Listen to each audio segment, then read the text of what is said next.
前不久，我国预警机总师表示，国产预警机目前已经领先美国，并且空警600舰载预警机也上舰在即。具体情况是怎么样的呢？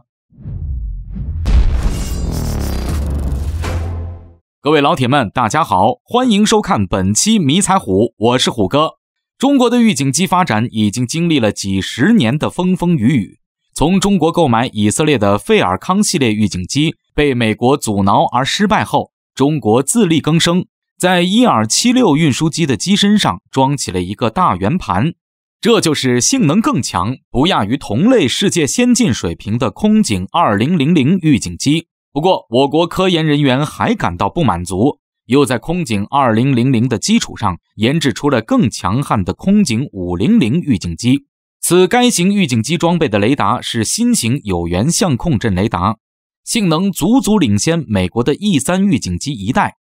现在我们新研制的空警600预警机技术又在空警500上面进一步升级，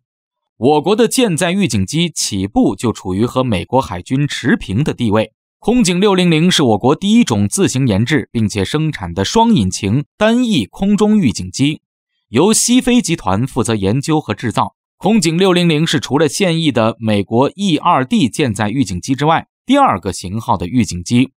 如果如期装备中国海军，那么中国海军就是继美法之外第三个装备舰载预警机的国家。据外媒报道，2020年8月，据悉空警600进行了首飞。当时就有军事专家分析称，空警600的技术不少来自空警500，装备了新型 AESA， 也就是有源相控阵雷达，可以为中国航母提供更广的搜索范围和更远的探测距离，是航空母舰的眼睛。今年1月底，空警600在西安上空进行了试飞，此次测试可能是服役前诸多试飞测验的一次。可以预见的是，空警600将会装备在003航母及其后续的航母上。那为什么航母预警机显得如此重要呢？地球是圆形的，舰载雷达受地球曲面的影响，雷达只能看到一定的距离，所以要想看得更远，必须得把雷达置于更高的平台上。现代战舰都把雷达放到最高最合适的地方，就是为了能够侦测到更远的海上目标和空中目标。但是军舰的高度显然是有限的，要是放得太高，遇到什么大风大浪的，舰船就有危险。但是如果把雷达放到飞机上，这个问题就解决了。飞机搭载雷达可以随随便便地飞到数千米的高空探测，而且飞机搭载的雷达足够大，探测距离也比舰船的雷达要远，可以发现更多海上空中目标，相当于给航母舰队开了天眼。这就比舰载雷达不知道高到哪儿去了。长期以来，我国辽宁和山东号面临着探测和侦察能力手段不足的困扰，因为世界上只有西方国家有舰载预警机，他们是绝对不会把这种神器卖给我们的，所以我们只能自己研制空警600。而山东和辽宁两艘华越航母当然也是能够使用固定翼舰载预警机的。当年美国人就在航母上尝试过不依赖弹射器的情况下起飞舰载预警机，实验证明完全没问题，这还是没有华越甲板的情况下。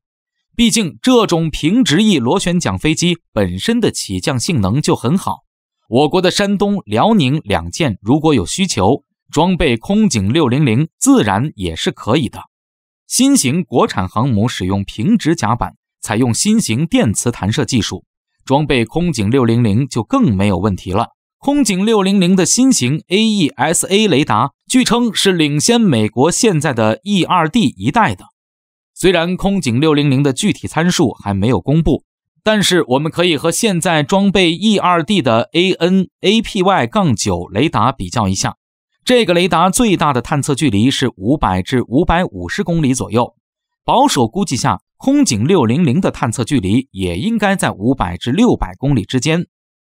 因为采用的是传统的螺旋桨发动机，搭载这种发动机的空警600虽然速度不如喷气式战斗机，但是油耗低，飞行时间长，航程远，达到了1250千米。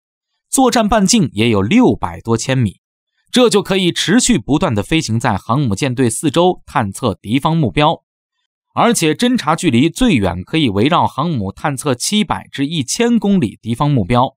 使得航母真正的可以做到运筹帷幄之中，决胜千里之外。空警600设置可以凭借数据链的先进，还可以 A 射 B 导战术，即海陆空的型号弹道导弹发射后，空警600可以进行中继制导。随着我国新型航母的建造和空警600的横空出世，我人民海军的航母战斗力即将迈上一个新的台阶。